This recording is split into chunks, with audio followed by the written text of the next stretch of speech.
To find the perimeter of this irregular polygon, we first have to find out how many sides it has in total. I'm going to start from one corner and go all the way around. 1, 2, 3, 4, 5, 6, 7, 8 sides. I have to keep that in mind because I'll need to have 8 measurements to add in total. So this unknown measurement is going to be 8 centimeters because if I were to imagine this as a rectangle, the opposite sides are equivalent. Same thing with this unknown side.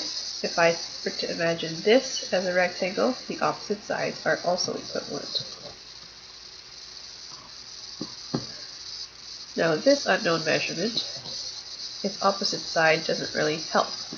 So I know that this bottom length, this entire thing, is going to be 7 centimeters because of the opposite side.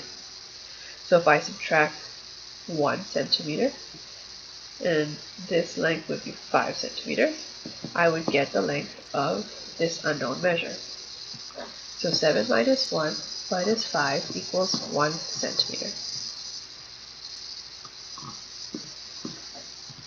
Now that I have all 8 measurements, I am going to list them in order and make sure that there are 8. 1, 2, 3, 4, 5, 6, 7, 8 measurements.